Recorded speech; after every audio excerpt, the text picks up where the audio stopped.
Allô, je vais faire le numéro 11, chapitre 12, à la page 568 de Physique des ondes. Là, on est en nucléaire, donc on vous dit à ce numéro-là, calculer en électronvolts l'énergie de liaison moyenne par nucléon pour le calcium 40. Et après, on vous demande de le faire pour l'or 197. Donc, on a l'isotope 40 du calcium. Donc, quand je prends le calcium 40, le numéro, vu que c'est du calcium, c'est 20, donc c'est 20 protons qu'on trouve là. Et l'isotope qu'on a, si c'est un isotope 40, ben, il y a 20 protons, puis nécessairement le restant, c'est 20 neutrons. Donc, ça fait 20 protons plus 20 neutrons. Ça, c'est ce qu'on a. Donc, on veut trouver l'énergie moyenne par nucléon. Ça veut dire quoi? Ben, si je prends mon noyau, puis je prends de l'énergie pour pouvoir les séparer, puis là, je vais avoir mes protons et mes neutrons qui sont libres. Si je fais cette différence d'énergie-là, ça va me permettre de savoir c'était quoi l'énergie qu'il y ait dans le fond. Hein? Si je prends l'énergie que ça me prend pour les enlever, là, ça va me permettre de savoir ça. Fait que ça ressemble à ce qui est ici. Puis dans le fond, ce qu'on va faire, c'est la différence de masse entre avant et après. Donc, il n'y a plus conservation de la masse comme en chimie, là, c'est terminé. Au contraire, cette différence de masse-là, elle est très minime, peut-être pas mesurable sur une balance, mais c'est l'énergie qui va être dissipée selon E égale mc2, tout simplement. Donc, la différence de masse, c'est de l'énergie. Avec la fameuse formule de E égale mc2. C'est juste qu'on prend la différence de masse, nous autres, qui va faire de l'énergie. Fait qu'on a le noyau qui est comme ça. Le noyau, c'est difficile d'avoir la masse du noyau de calcium. Fait que pour pas avoir la masse du noyau, qu'est-ce que je pourrais faire? Moi, si je regarde dans mes annexes, c'est des masses atomiques, pas les masses de noyau, la masse de l'atome avec ses électrons. Fait que je vais rajouter 20 électrons ici, là. Donc, si je rajoute 20 électrons de ce bord-là, puis je veux pas que dans ma différence de masse, il y ait une différence, il faudrait que je mette 20 électrons de l'autre côté aussi. Donc, si je mets 20 électrons de ce bord-ci, mais qui va les prendre? Ben, je me rends compte que c'est lui qui va prendre les 20 électrons, puis ça va devenir quoi? Ben, c'est de l'hydrogène en bout de ligne. Hein? Fait que, à la place de faire masse proton plus masse électron, ouais, on va supposer qu'ils sont liés ensemble, puis ça a donné de l'hydrogène.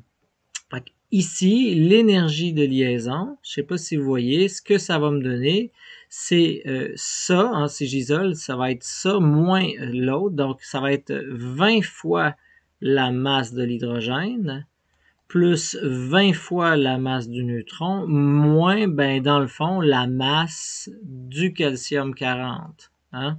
Et ça va être fois C carré. Mais puisque ça, je vais utiliser les masses en unités atomiques, en U, donc ça va me faire U, point C carré.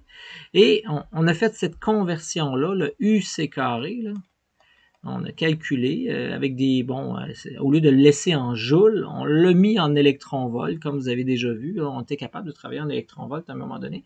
Donc, on l'a transformé, puis ça devient 931,5 méga électronvolts, millions d'électronvolts.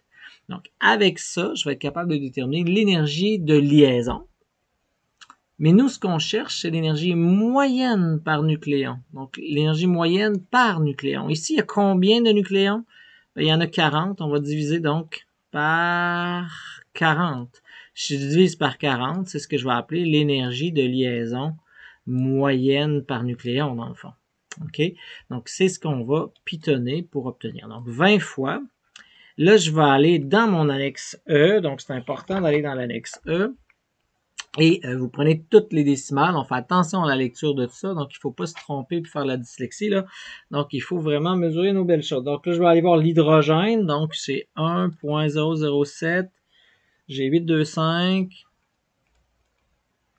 j'ai 035, plus 20 fois ici, j'avais 20 neutrons, donc les neutrons, c'est juste au-dessus, 1.008, 665, moins, et là je m'en vais voir le calcium 40, je cherche, attention, prenez pas l'argon, mais bien le calcium, donc pas l'argon, pas le potassium 40, mais bien le calcium 40.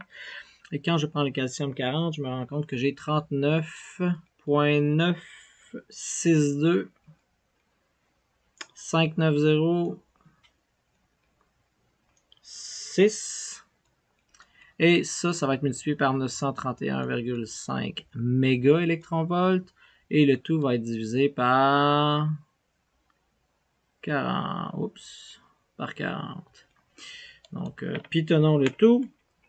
On arrive à 20 fois 1.007, 825, 035 égale plus 20 fois 1.008, 665 égale moins 39.962, 5906.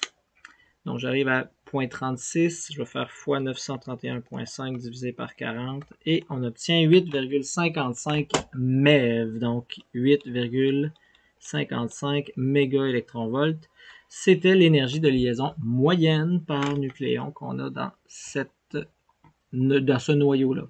Donc, c'est ça. Je vous laisse faire le deuxième.